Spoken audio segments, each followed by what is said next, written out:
What is up, everybody, and welcome back to TarHeelIllustrated.com. I'm Jacob Turner. He's Andrew Jones, fresh off the road, back from Charlotte. You've had a long 12 hours or so. Man, what time did you go to bed last night? 6 a.m.? No, not that late. It's just long. We just found out we got football press conference tomorrow with Freddie Kitchens. So yeah, just a. My wife's like, really? You got to be kidding me. So. It's that time of year. I know Kim's used to it by now. Let's be honest. She is, but she knows that right now everybody's on fumes.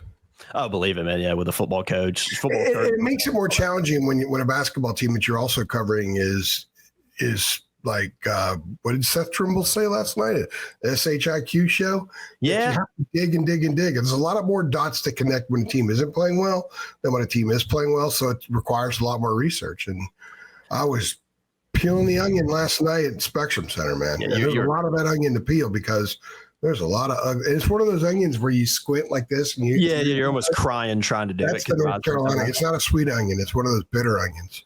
Yeah, man, it's funny you say that because that's exactly what we're going to talk about in this podcast. We're going to dive deep into some of these numbers. We're going to try to dissect what the heck is going on with this North Carolina basketball team this season, coming off a loss to Florida, 6-5 on the season, just 0-4 against ranked opponents.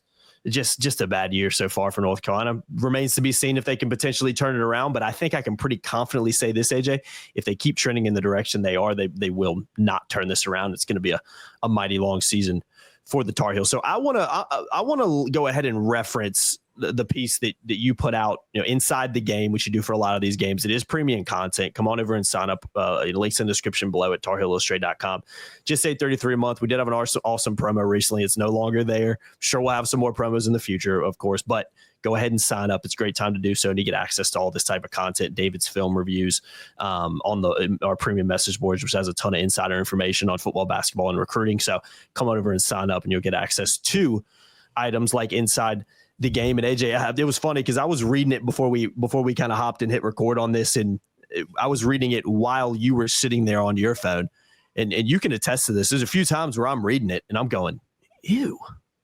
You said ew like 5 or 6 times. Multiple times, because a couple of expletives, which we'll try to refrain from saying. We'll try to refrain from that. But I think when Carolina fans go and read this piece, if they have access to it, they're gonna say the same things, because there are some. You got to read it from beginning to end. You have to let it. You have to absorb it bit by bit to sort of get where we're coming from here. Yeah, there's just truly some. I think you used the word mind-numbing numbers in here that just reflect how bad Carolina has been, not only in the games they've lost this year, which, most of them have been against ranked opponents, good teams, I'll say, but it goes even further than that. So this is the article that I'm gonna put a link in the description below for it as well, so you guys can check it out. But there's so many different directions we can go in this, and this is what you spent hours kind of crunching last night. You can tell just by a lot of the stuff that you were able to pull out of here, but man, I'm trying to figure out where to start with it, because there's so many different directions we can go. But let's start with the bad start again. And we talked about this in 3 things a little bit, so we're not going to just dive into what happened last night. We're going to kind of focus on the bigger picture here, because it was a game that, Florida just came out of the gates ready to play in. They were up 20-12 at one point. Excuse me. They're up by 17 at one point in the first half. And I know Carolina was able to cut into that a little bit going into halftime, but again, it was another bad start against a good team this year. And I think the even more concerning part is the bad starts haven't just come against good teams. They've come against pretty much everybody they played, essentially. And that in itself is a major problem. So walk me through a little bit about that and trying to wrap your head around where that's coming from, because I look at it, I like to put the blame when a team's not prepared to play. I always say it is a leadership thing and it's a coaching problem. The coaching's not getting them motivated enough to play, and there's not a leadership within that group to be ready to play. I think that's usually where it starts, but it can be a lot more things than that as well. So what do you make of the slow starts? Because I think that's the place we need to start before we move into some of Carolina's other problems. Yeah, I think we'll kind of come back to that part about the coaching and the leadership stuff at the beginning. Yeah, I want to talk about that later. Let's look at performance, and then just I think the important question, what I wrote about in my column last night was, okay, well, we all see the problem. And we talked about it in our video last night. We see the problem. We see what's wrong. I mean, where's the flint that you spark to get it changed? And nobody in the program knows. Mm-hmm. Well, they're around it more than anybody else. So if they don't know, theoretically, we're not going to know, right? Okay, well, let's just look at some of the numbers. In every game but the American game, Carolina has gotten off to a terrible start shooting the basketball. I have the numbers right there in that piece. Mm-hmm. 3 for 15, 4 for 20, 0 for 9, that kind of thing. And also in that piece, opponents, these 6 opponents, the quality opponents, they're averaging 46 points in the first half, and they're shooting close to 50%. Mm-hmm. I think that's what the numbers suggest. So Carolina's not shooting the ball well. The opponents are shooting the ball very well, and they're scoring. Well, that's basketball.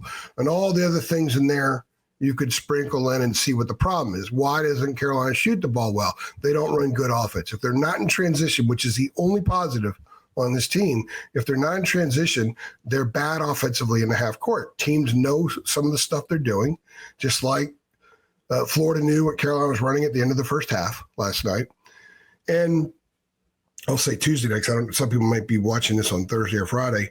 Uh-huh. So they're easy to guard. They don't move without the ball much at all. If you're not a big team and you're quicker and you're smaller, you've got to find ways to to accentuate some of your positives, some of your attributes that you have, maybe more so than the opponent has. Carolina doesn't do that. They're the proverbial square trying to fit into a round peg. And I say that because the offense they're running, you're thinking, oh yeah, Armando's down there. And you got a traditional 4. And you've got a 6'3", that kind of thing. They're not that team at all. So they must tweak. Hubert loves to say tweak, alter, and pivot. And there's no tweaking, altering, and pivoting of any substance so far. He's changing around the lineup. But if anything, their approach is getting more stagnant. They're getting worse in the half court on offense. Mm-hmm. They're getting, look at their point. They scored 84 points last night, but they had 18 points with 6 minutes left in the first half, 5 minutes left in the first half. They scored 68 against Georgia Tech. They scored 72 against Auburn. They were in the 70s against Alabama. That's not what we thought this team would be long before the season. Yeah, they might struggle defensively, but they're going to hit a lot of home runs and win games. They're going to win 10-9. Using the entire bullpen, that kind of thing, as a basketball team. They're not doing that, not against a good team. The one team they did it against was Dayton, and they were down 18-19 at the half in that game. They were down by 20 or something in that game. So, man, I'm trying to say this politely and diplomatically, but they look completely unprepared and ready to play in games. Mm-hmm. Totally unprepared. They play early in games like they just met. They play early in games like each guy on the floor doesn't really know what the other's strengths are. Mm-hmm. They don't play off one another. They're just 5 guys on the floor playing basketball, and a lot of the time, 2 of them are completely ignored. Yeah. So there's a Sunday pick up at your local middle school element to what they do. There's your Tuesday night, 7:30 at the YMCA element to what they do. When you just met Charlie, but 3 shots in the game, you forgot his name was Charlie. You think it's Sam. We've all been there.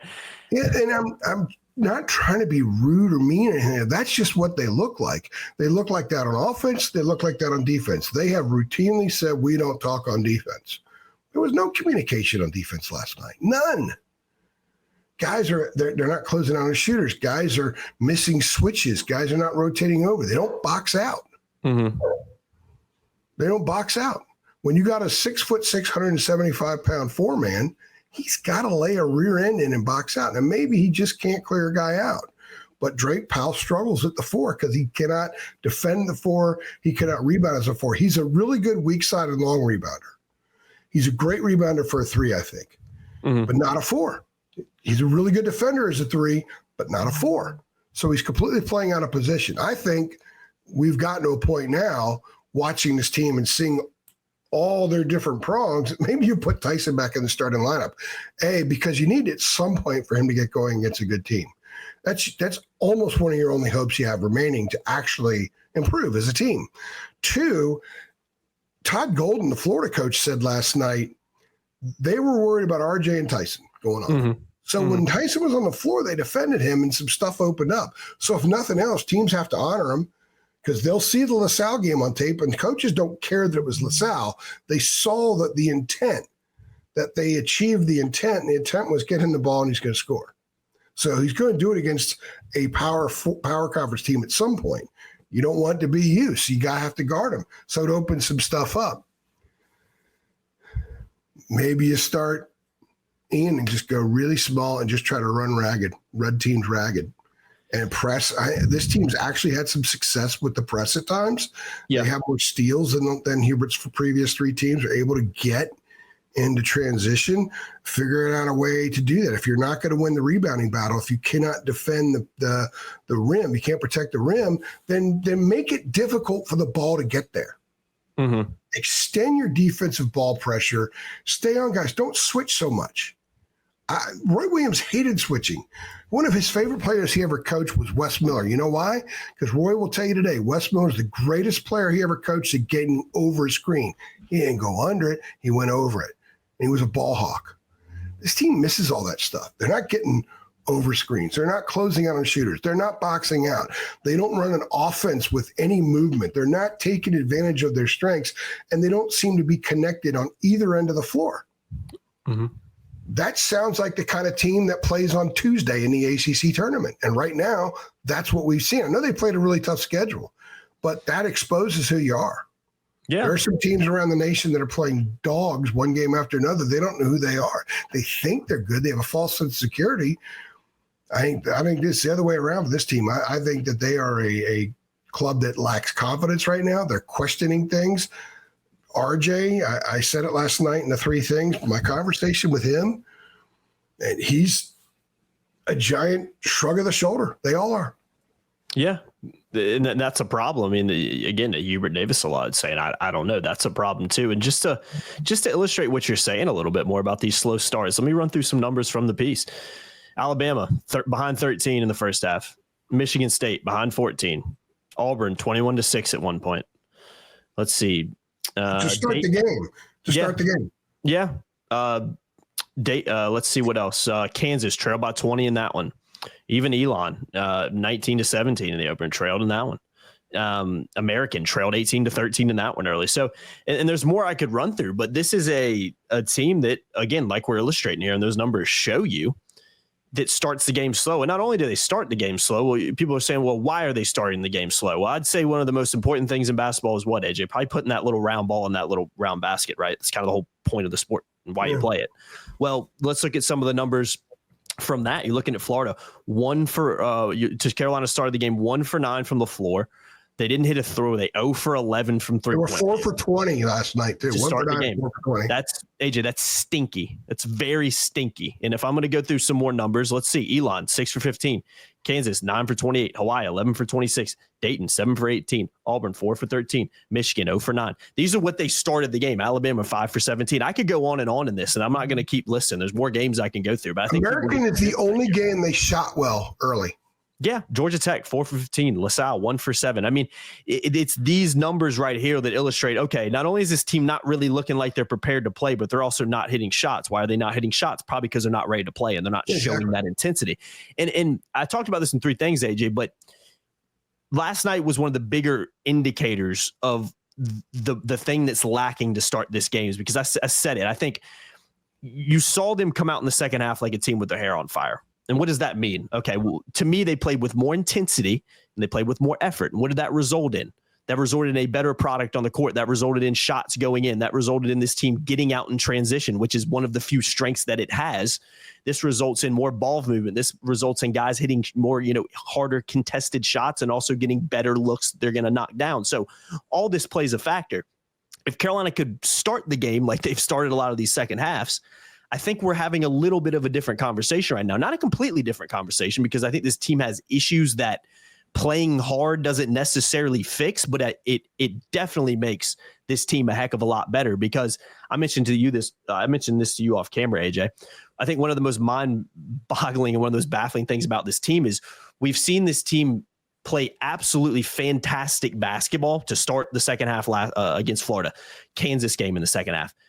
But it's immediately followed by some of the worst basketball we've seen the North Carolina team play in years, really. It ranks up there. So that is another baffling part of why the switch can get flipped at halftime, but it can't just already be on to start the game. So many different things that you can look at with this team.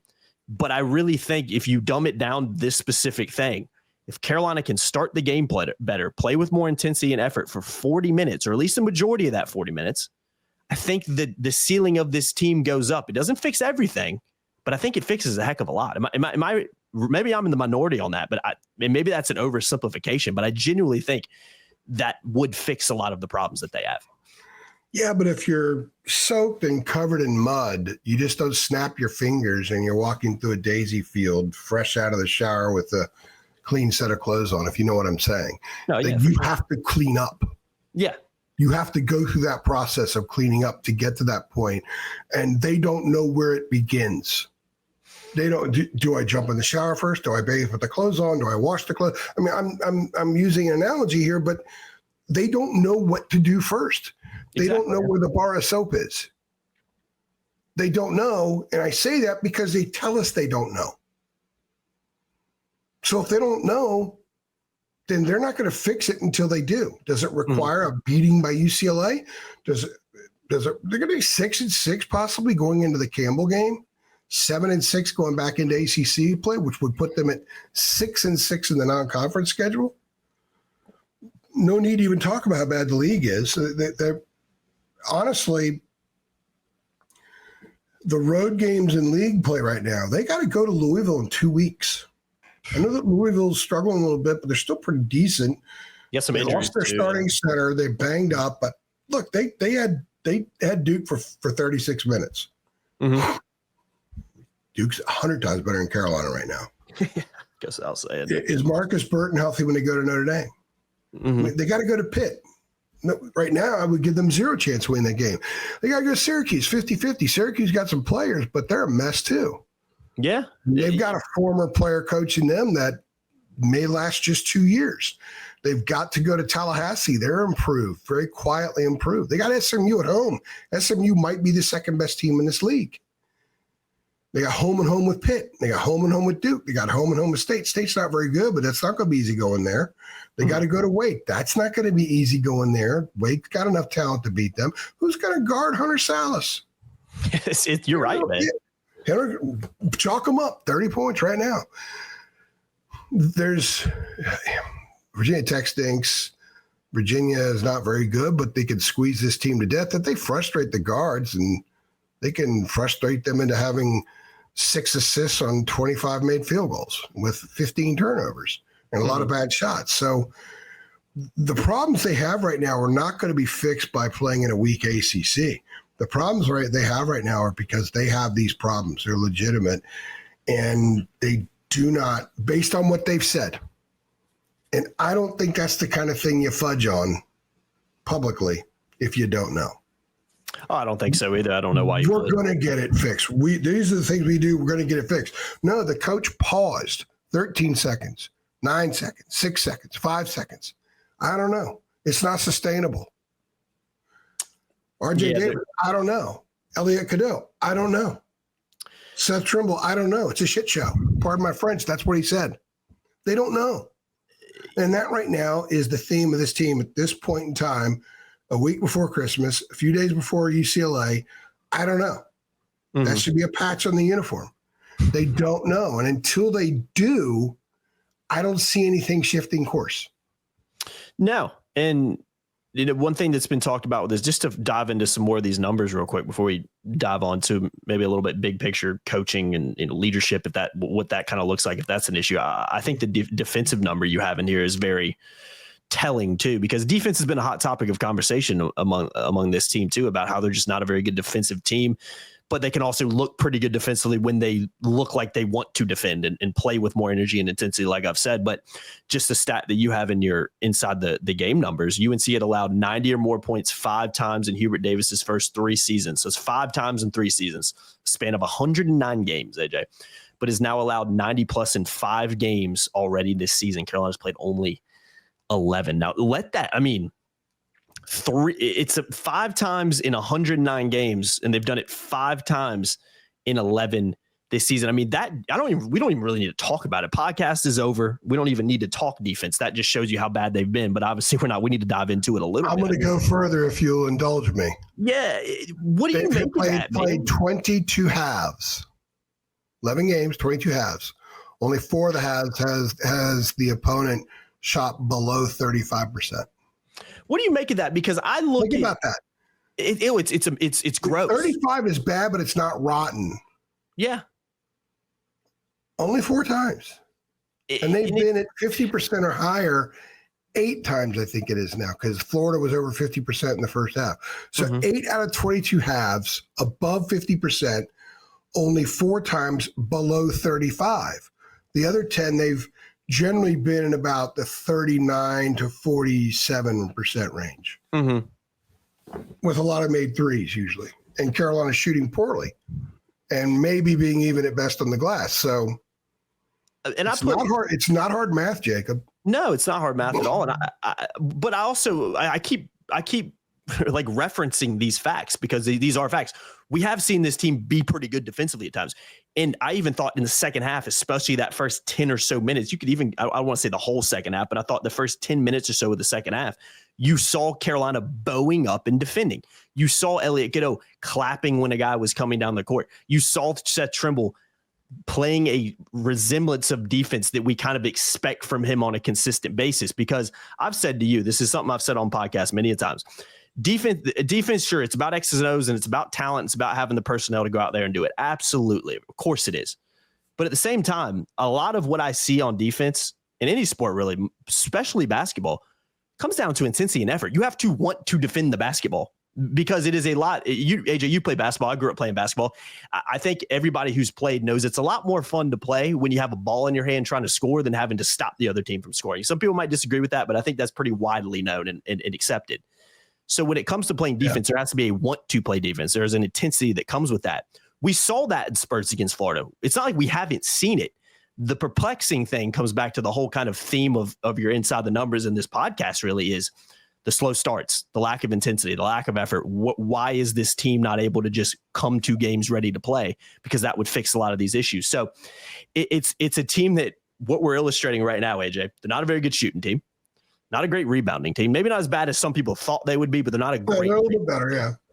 They're not. I was looking on some stats. Still not good. No, they're not good. And you're looking at some stats as well. Tied for 192nd in the country in assists per game. So not a great team passing the ball. There's so many of these things that they're not good at. So it really shouldn't be a surprise that, guess what? They're not a very good basketball team.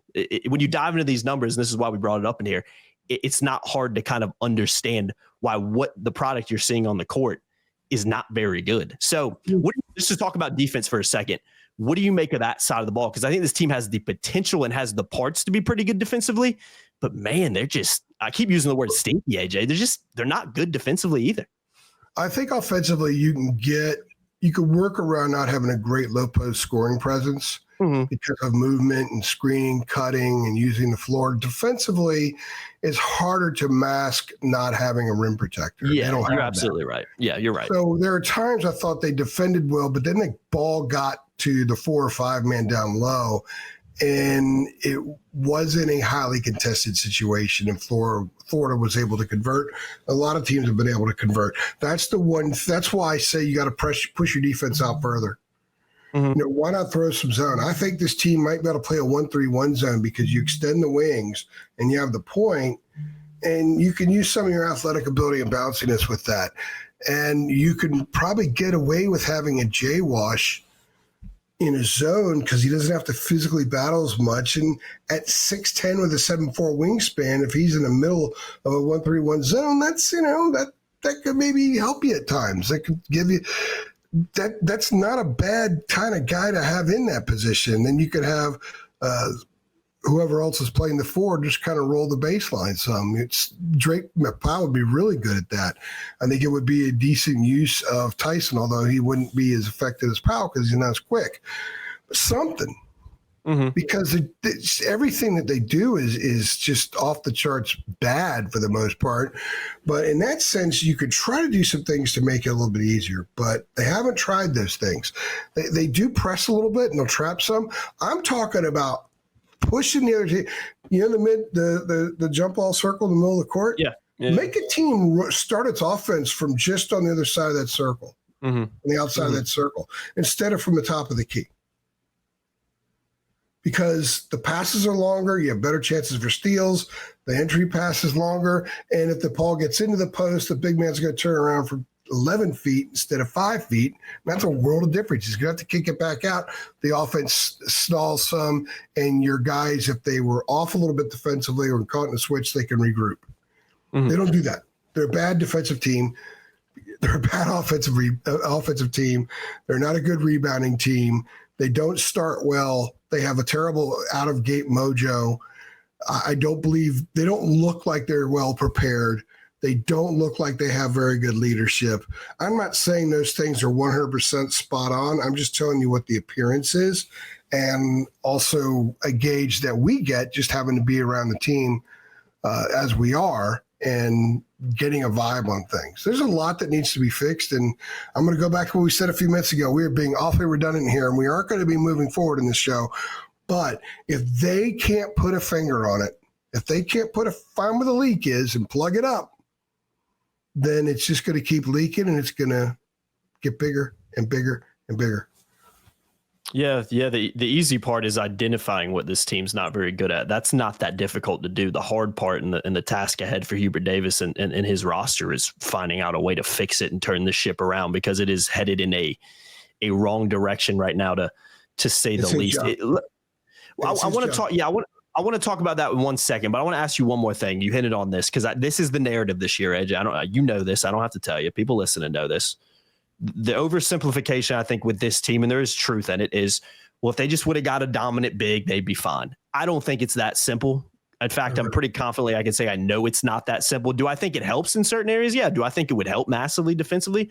Of course it would. Do I think it would help offensively and kind of, maybe open up some different things for this offense and maybe fit a little bit better with the way they're playing right now? Maybe so. I think it would. I don't think that's, a wrong statement to say. Do I think it magically fixes all these problems? I don't. I think most people, based on what we just ran through, can maybe understand why we might not believe that. But what do you make of that? Do you think that's just kind of an oversimplification and a narrative that's just followed this team before they even played a game? Or do you think, well, maybe if they had an Armando Bacot or something, maybe they would be a lot better? I don't know. Yeah, because who would not take an Armando Bacot right now? All the people that complained about him last year would welcome him back with open arms right now. Who wouldn't take a Ralph Sampson in college in his day? Who wouldn't take Donovan Clingan last year? Who wouldn't take Zach Edey? You're going to take those guys because they change things. They change opponents. They don't have that. But I don't, at this point, I don't think it's that much of an excuse to play the way they're playing. Okay, so you don't have that. So you got to find ways to work around it. And they haven't found a way to work around it. They've gotten worse. That's the problem. Okay, this is the hand you're dealt. Well, make the best out of that hand you possibly can. And the problem is they, if we're going to use cards as an example, they're losing at Go Fish. Yeah. They're not even in the realm of poker or craps or anything like that. They're just losing at the most simple thing that there is. Mm-hmm. And I think it matters, but right now it doesn't matter, because if you were to drop a 7-footer who could rim protect and catch and score right now, how would that change this team at this moment? They still wouldn't know where the bad starts come from. Mm-hmm. They still wouldn't be good defensively in the other spots.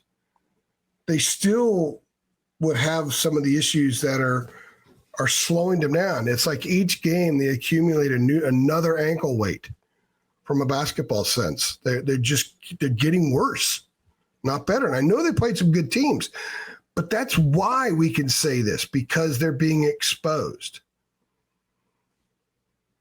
Yeah, I agree. I agree with what you're saying. I think that I'm almost tired of the conversation about a big, because I just feel like it's thrown around oh man, if Hubert just would have recruited a big, we'd be fine. Well, he tried to. And here's the thing, and I'm going to say this again. I see it all the time, and I get tired of going in and correcting people, because I don't want to be the guy who corrects. I want to help inform. I don't want to be the guy who corrects. But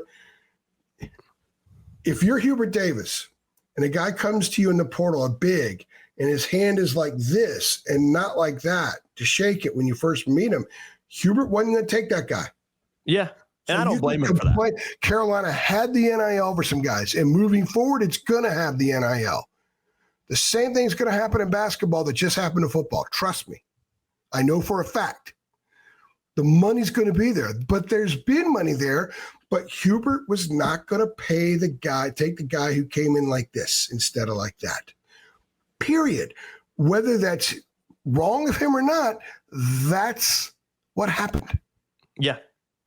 Yeah. So if a kid that ends up at school A or school B, they played one of them, and he was like this, Hubert wasn't going to take him. Yeah. Or he wasn't going to pay him so much money that it upset that room, because you paid all these other guys a certain amount to stay and not hit the portal. And then suddenly you're going to have to restructure them because you're paying this new guy coming in who hadn't worked for you and sweat for you at all. You're going to pay him more. People need to understand some of these dynamics. It's not quite like the NBA or pro sports where guys are just kind of zeroed in on what they got to do because they're playing to eat. They're playing to take care of their family, that kind of thing. It's different in college. We haven't reached that mindset yet. These kids aren't thinking in terms of things like that. So but they will think in terms of, I can't believe he's getting that much and I'm producing more than him. Then start to create a divide. That will happen, much more likely to happen in college and pro. So there are a lot of factors at play. They don't have that guy, but they still have bigs. They have a 6'10" center with a 7'4" wingspan who was a top 25 recruit before the knee injury. And he and everybody else says he's fine physically. I don't think he is here. I don't think he fully trusts things. They got a guy, Van Allen Lubin, who was pretty solid last year at Vanderbilt as a 6'8" big. Miami went to a Final Four a couple of years ago with its tallest player in the starting lineup, 6'7" big, in North Shadow Mir. Maybe he's 6'8". I think he's more like 6'7". You can make it work. And the thing is, Hubert isn't making it work with what he has. And that's what's concerning, because you should win more. They should have beaten Michigan State. Should have won last night. They win those two games, and instead of 6-5, they're 8-3. They've got 3 quad one type wins already in their resume. They're fine. But they didn't. And they could have won those games. As Hubert was asked last night about a big, we were ahead, 4 minutes left. Without the big man people want so badly, they were ahead with 4 minutes left last night. Without the big man people want so badly, they were ahead of Michigan State in overtime. Without the big man that people want so badly, they were ahead of Kansas in Allen Fieldhouse with a couple minutes left. So to that point, if those were 37, 38-minute games, it didn't cost them. Yeah. So I think the bigger issues are with who they have, not with who they don't have. You're absolutely right. And I can see why people, and I get the other side of the argument too. I agree with what you're saying, but I get the other side too, because people will say like, well, let's look at the numbers down the stretch against Florida last night. Florida grabbed 4 or 5 of its misses down the stretch last night. That led with 8-0 run to end the game. 8 points, yeah. Maybe if they have on the glass before that, so that's maybe if they have a better big, they grab a couple of those and we'll have a different conversation. I don't necessarily. I think that's an oversimplification, but people will make that argument, which is why I'm bringing it up. I think some of Carolina's bigs are not corralling the ball and they're tapping it more, and they're not. Going up to get a rebound like this and pushing the ball doesn't do any good. Going up to get a rebound like this and corralling it is a different world. That's something Jalen Washington struggles with in paint and traffic. He struggles with everything in traffic right now. He's still in a work in progress mode, and they can't really afford to have him out there 26 minutes if he's in a work in progress mode, because they need somebody who's not. Like Van Allen Lubin knows who he is as a player, and that's one of the reasons why he's pretty efficient, all things considered. You don't want a big guy out there who doesn't know who he is, because bad stuff's going to happen. Yeah, and we've beaten this thing up a lot. We've beaten this up a lot, but hopefully people can. I want to know what some other people think. Like if you disagree or agree with us, or if you have other thoughts you want to add to it, let us know here on, not the YouTube channel because we have our comments closed, but on Twitter, on Facebook, and of course on our message board. Absolutely. Love because I think it's a fascinating question to which there is no answer in the end. Yeah, you can unless easily they figure it out. Yeah, you can easily see both sides of the argument on a lot of these things. Last thing before we head out, let's talk leadership in coaching, because we've kind of hit it on that a little bit, and we'd be hard pressed not to talk about it. It'd be wrong of us not to. I mentioned leadership earlier. I put down slow starts to two things. I think it is a team, and this could just be a oversimplification thing. This is just my opinion on it.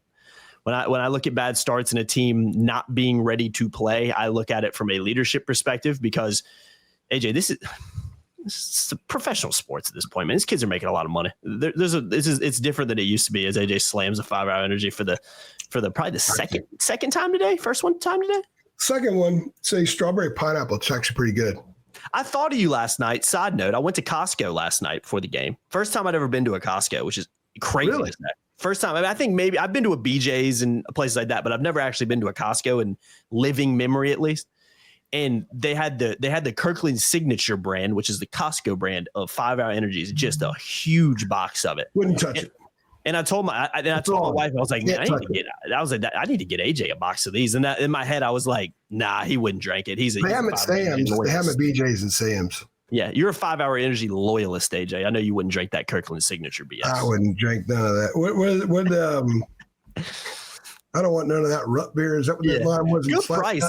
I don't know how much was in there. It was like $40, but good Lord, there must have been 100 plus. 24 of them for $42 at Sam's. Yeah, so I think the deal was there, but they need to throw us some cash, because we've done unbelievable work for them. I don't know how we haven't. What were you saying before I? Sorry to go off track.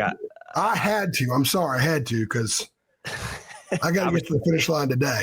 Oh, trust me, I know, man. You've been grounded. But going back to the point I was trying to make, when it comes to the leadership side of things, and I said this can kind of be an oversimplification of things, but when I see a team start out slowly, I put a lot of that down to that, because AJ, this sport has changed a lot. The college sports has changed. These are guys making money. These are pretty much pro athletes now. There has to be an accountability. There was before, and there has to be even more of an accountability on the players being ready to play when the first whistle blows and the jump ball happens. So I think part of it goes down to that. And based on what we've seen this year, based on the interviews last night, I think this team has leadership. I don't know if it has great leadership. Now look on the other side with coaching. I put a lot of that down to coaching too, because I've said this many times. This has always been my philosophy with any sport when it comes to coaching. Not everything is the coach's fault, but everything is the coach's responsibility. That's how I look at it. Boom. And it's his responsibility to have his team ready to play. So you've got so there's a disconnect there between not the coach not having his team to prepare, because AJ, you've said it many times on here too. It's not that they're maybe not mentally ready to play. It's almost like when they go out there in these first half, it looks like they're not really prepared in knowing what to do and execute on the court as well.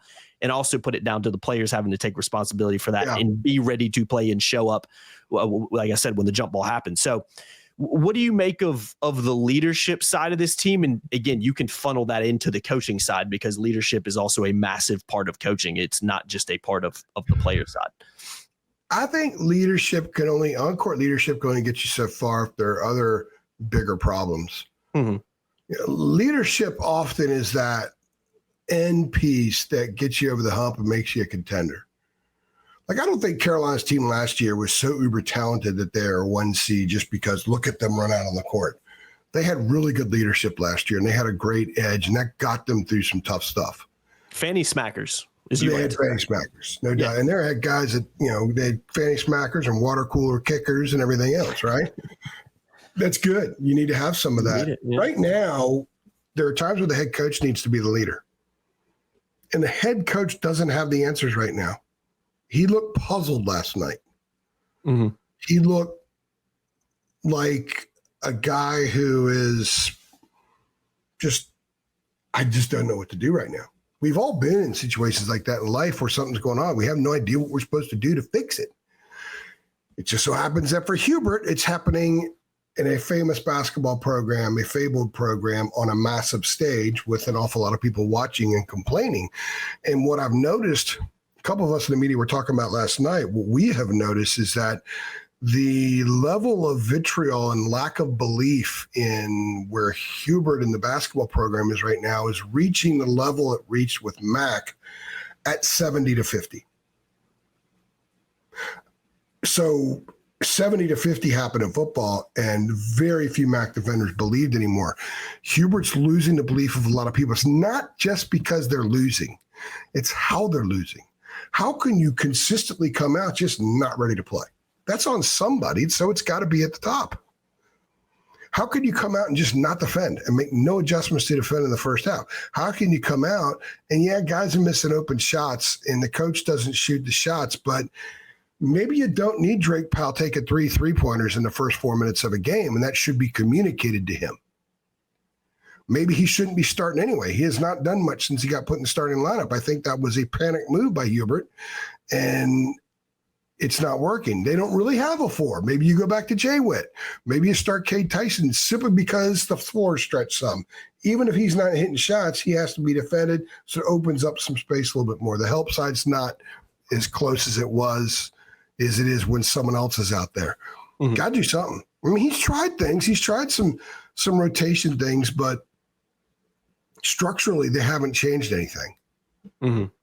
No matter who is in the starting lineup, no matter what the substitution rotations are, they're still running the same actions. Some of this, he's calling more sets now.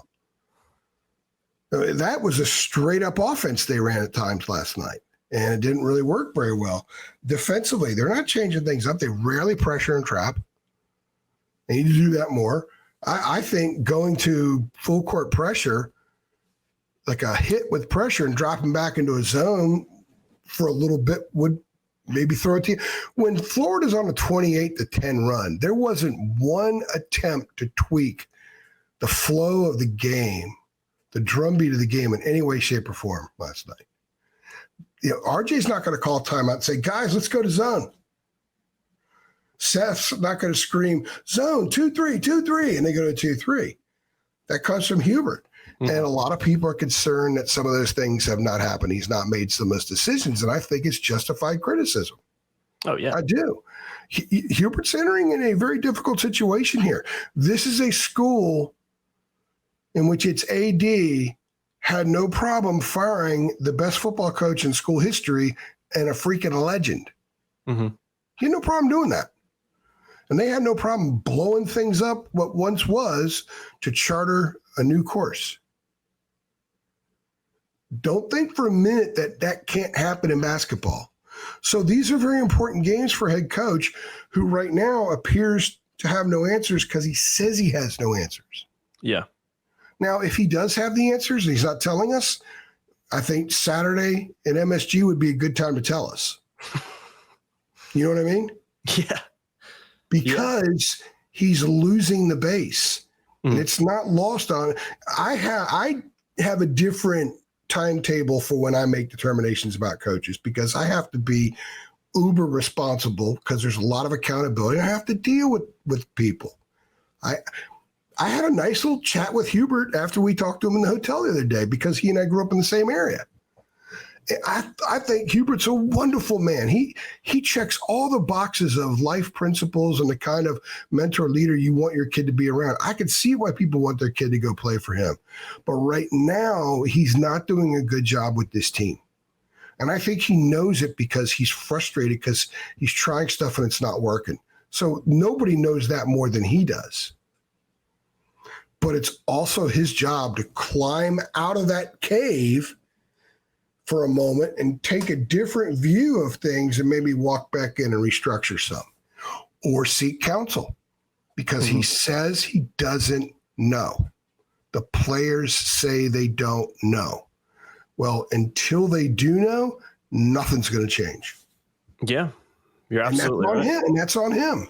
Yeah, it's his responsibility. Like I've always said. A basketball program that could be on its way to twice in 3 years not making the NCAA tournament in spite of having a lot of talent. Let's be real here. 2 years ago, you had the second all-time leading scorer and all-time leading rebounder in school history. You had what is now the third all-time leading scorer.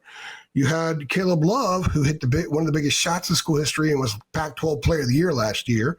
And then you had two role players starting in Pete Nance and Leaky Black, who both played in the NBA as rookies last year. And then off the bench, Dontrez Styles starting at NC State right now. Puff Johnson starting at Penn State right now. You had Kerwin Walton lighting it up at Texas Tech right now. That was your first 8. Just about every coach in America would take that 8. They didn't get to the NCAA tournament because he couldn't figure out how to tweak, pivot, and alter what wasn't working enough. Mm-hmm. The same problem's happening now. It just looks different. It was Pete just kind of didn't fit that great. Now they have too many guards in the backcourt. They have too many dribble, drive guys. And there has to be another approach to maybe shake things up some. If you have to sit someone who normally doesn't sit, and it might be a very difficult conversation, well, that's what you get paid the big bucks to do. I'm not suggesting he sit anybody, but if he and Pat Sullivan and Brad Frederick and Sean May and Marcus Page and Jeff Lebo are sitting in that room and say, guys, we got to sit Joe Schmo some. He's just not getting it done. We need a different flow, a different look, a different approach, a different flavor, a different taste, a different scent. Then they have to do that. It didn't take long. To Mac Brown's credit, it didn't take him long to realize, you know what? Connor Harrell's not the guy, no matter what I said in August. Yeah. You got to go to Criswell, who was 20 pounds overweight and was running scout team, basically. And he went with him, and it wasn't a great year, but it helped them salvage part of the season. I think he's close to being at that point. I just wonder if Hubert can do that. Yeah. If it ain't broke, don't fix it. I think Carolina's living in that opposite reality where something's broken right now. And again, it's up to Hubert Davis and his staff to fix it. And again, that's why he gets paid the big bucks. And I've said this many times too. Don't know if I ever said it on camera, but ultimately you're not going to fire 12 players, 14 players. It's going to come back to the coach and the coaching staff. That's just how sports work. So it's up to him to turn it around, and we'll have to see if he can do it. But I think the lesson from this podcast, and go read the Inside the Game link below. If you're a premium subscriber, you can read it. $8.33 a month to sign up. It's worth it. This is just one of many things you get for signing up at TarIllustrated.com. I think this podcast has illustrated that the eye test shows it's not a good basketball team. The stats show this is not a good basketball team. And the problem that Carolina's facing now is what you've mentioned many times in this podcast, just to bring it all back together. Hubert doesn't know why. That's what he's telling you. You're not making that up. And the players don't know why. That's what they're telling you. You're not making that up. So that right there is this concoction of yuck that needs to be fixed and changed. And right now, that direction, that this team is not trending in a direction of it being fixed. If anything, it's trending in the wrong direction of this snowball effect that's going to keep getting bigger and bigger and bigger. But it's still early. Let's see what happens. I'm not writing them off, but it's not. No, I agree. But it's almost Christmas and they're getting worse. So before we leave, I want to say this thing, and I want to ask you a question, and Bryant Balcom can answer it. Kevin Roy can answer it. Brandon P., when he was on our staff, he could answer it. You can too. What determines what we say and write? Yeah. How a team plays and what they say about how they play. Absolutely. So we're not making anything up here. We're not reaching. We're not grasping. We're going right down Broadway, man. Mm-hmm. And all this stuff is right there. You don't need to go on any side streets. It's all right down Broadway. Yeah. It's up to them to fix it. If they don't, they will not play in the NCAA tournament. They'll have a 500 season. They'll lose a lot of road games to bad teams in the ACC. And March will be a very difficult time for this program and fan base and for some of the people who have to make decisions. That's right now what it looks like. And talk to people. There are people of note that see it too. Yeah, this isn't just you. One person of absolutely very noteworthy said, to a couple of us in the media, we see what you see. So I'm not saying anything about hot seat. I'm just saying right now, got to be fixed. Mm-hmm. You got a chancellor at UNC right now who just kind of led a giant seismic shift with football. Basketball is going to get the same kind of investment. The chancellor was in the locker room after the game last night, walked right out with Bubba. He's around. He cares. He's a businessman. He's passionate. He loves sports. He's not one of those chancellors that doesn't know the difference between an oblong ball and a round ball. He knows. So right now, I think there's a fork in the road for this program, and they're there right now. I mean, Saturday is a must-win game against UCLA. No other way around it. They have to win that game. Doesn't matter how they win it. They just have to get that win. Absolutely. If they don't, they're in a really bad situation because of how much the league stinks. It's been a depressing podcast if you're a Carolina fan, but I know. I don't know whether they want us to come on here and lie and be like, oh no, they're going to be fine. Just give it how they play and what they say about how they play. So if you're saying, man, AJ and Jacob, they're real negative Nancy's today. How they play and what they say about how they play. Period. Yeah, that's it. We're not on here making stuff up. Remember the fastest team in the country? Yeah. Their half-court tempo stinks. I know. There's a lack of. They don't move, so they're not. Being a great fast break team's fine, but you don't play fast. You don't fast break for 40 minutes, unless you're what you said on back in 1989. Yeah, I thought what you said on 3 Things last night was it really hit the nail on the head of like they're a team that's guard heavy. They're a team that is not playing to their strengths because if you're guard heavy, what do you have? You don't have a lot of size, but you have athleticism, you have speed. But like we've talked about, like you mentioned in 3 Things, it's a team that, like I've mentioned many times, I don't know what the identity of this team offensively is. And I thought you saying it last night really hit home with me of like, there isn't really an identity, but they're also incredibly stagnant. And that's not playing to the strengths of the roster that you have at your disposal, which we had, AJ, we had similar conversations with this a couple of years ago. This isn't something new. And I'm not trying to like, just keep beating that thing, but I don't know, man. I don't know. It's just not great right now, to say the least. This program's on the verge of 3 out of 6 years of not being an NCAA tournament team now. There was no tournament that one year, but they weren't going anyway. So North Carolina basketball, people sometimes complain, well, how come Duke gets all the love? Well, I mean, Carolina's not, since they won the title in 17, how many vintage Carolina teams have you seen? Not a lot, man. I think 18 maxed out. They were a 2 seed and they lost 10, 11. They lost 11 games. 19 was good. They had the vomit game against Auburn, literally the vomit game. I can still hear Cam Johnson throwing up right now. But I think that team probably maxed out. Then the next year they were terrible. Then Roy's last team got to the NCAA tournament, but they weren't very good. Then Hubert's first team was not very good, but they had a great month. Yeah. The next year, Hubert's team, I already outlined the top 8 players, and they didn't make the NCAA tournament, which is mind-boggling. Mm-hmm. And then last year's team was good, but they were good. Could they win a national title? I think UConn was kind of the team all along. Yeah. I think they should have been a Final Four team. I thought that was a good team. I thought Hubert did a good job last year. ACC Coach of the Year, yeah. I thought he did a good job with that team last year. I don't think he is right now because he says he doesn't know why they start the way they do, and it's his job to know. So until he does, he's not doing a good job. He's doing a bad job. Yeah. Maybe he figures it out and he starts doing a good job. That's why you have the whole season. That's why college basketball doesn't end a week before Christmas. But a week before Christmas, they're a train wreck. And it doesn't look like they have any, like they're going to figure it out anytime soon. They might, but there's no indication that they will right now. No, there is no indication. So of all the negativity, I get to leave you on that note. Yeah, mic drop. Again, I think that's a good place to head out because we can sit here just continue to talk about it for hours. But I think we've kind of got the point across to this podcast. Go check out Inside the Game, link below. Again, sign up $833 a month. We appreciate it. We're looking for sponsors too. Podcasts on our YouTube side. It can be sponsors on our website. It can be all the above. Get in contact with us, man. We'd love to partner with your business. We'd love to, promote and do everything we can to promote your business on all of our platforms. So we appreciate it. And it's not just partnering, just to advertise. Yeah. You could become a part of us.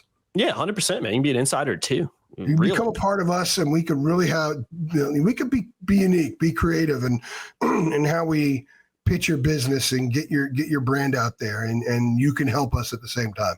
And It could be a lot of fun. If you like ball, it could be a lot of fun. If you like Carolina, it could be a lot of fun. Absolutely. It helps keeps us flowing in business, helps keep us traveling and all that stuff. Everything that we get goes right back into business anyway. Yeah. Yeah. And again, also signing up helps us on our website. That obviously helps. $8.33 a month. I've said that 50 times on this podcast. Links in the description below. You can also shoot us a Venmo at Tar Heel Illustrated if you just want to say thanks for all the content we put out. All that goes back into the business. But here's what you can do for free right now. You can like the video. You can subscribe to the channel and hit the notification bell, because all that helps too. And it's completely free and easy for you to do so. It literally takes a click of a couple buttons. So I've been Jacob Turner. He's been Andrew Jones. Thought AJ had some breaking news on that phone first. It is. Ja'Kai Leftwich going in the portal. Not a surprise. Yeah, not a surprise. No, that's something we've kind of expected. I thought he was going to play more when he came in from Georgia Tech, and he didn't. I mean, he had every opportunity in the world to beat out Trevion Green, Howard Sampson, and he didn't do it. He didn't do it. So yeah, it shouldn't be a surprise that he's on the way out. THI exclusive, although by the time this podcast comes out, no, well, it's the tweet here. So. It's a tweet, and Kevin said posting now. I kind of saw it from afar. I'm like, because I'm terrified to do anything now. I'll let you guys know when I'm going on getting my steps, because it could be breaking news. Yeah, because people, hey, the coaching search is over. You get to relax. No. Got to hire assistants, and the portal's going crazy, and they're bringing in a lot of dudes in the portal. Yeah, man, it's going to be a grind this AJ off season. You like that right there? And we got Freddie Kitchens Thursday. Freddie Kitchens, the interim coach. He's going to be on Belichick's staff. So I'm not too concerned about talking about UConn or the current team that's going to play in the bowl game. Don't really care about that. To the degree I do. Hey, how did the Belichick stuff play out in your end? Mm-hmm. That's the value there, and we'll have full coverage of that tomorrow, because I'll be there, because that's what I do. I wonder if Bill pops his head in. Maybe, probably not. He doesn't seem like that kind of guy. No, because it's a bowl game press conference. Yeah, it's not. Yeah, it's a weird one where he's like the new coach, but he can't coach. He's not Mac. Mac would come in and say, "I just want to say a few words about Freddie." Yeah, it'd speak for an hour. And Bill's not going to come in. Bill's not going to. He don't want nothing to do with it. Grudgingly taking a photo with a recruit. I don't know. Yeah. He doesn't want anything. We've seen him do a few of those photos. I'm like, wow, he's actually doing it now. Okay. Yeah. I love it, man. It is kind of weird to see. It still doesn't feel quite right. It's still weird, but it's the reality we live in, man. It's the reality we live in, whether we like it or not. And I think it's a wholesale change going from Mac to Bill. And oh God, yeah. We'll know in a while what the Bill program's like, but I like Mac. I got along great with Mac. Mac's a good man. Just didn't end well. I'm sorry for him that it didn't, but it's the nature of the business. Totally out of my control. Yeah, it's the nature of the business, man. You don't win enough games in any sport. It's such an oversimplification, man. It was the same like we talked about in basketball today. All this stuff get fixed if Carolina just wins basketball games. We don't have to. Your APR and saving lives doesn't keep you around. No, it doesn't, man. No, it doesn't. But we'll go ahead and get on out of here. Again, I've been Jacob Turner. He's been Andrew Jones. We appreciate you guys as always. And we'll see y'all next time. Thanks.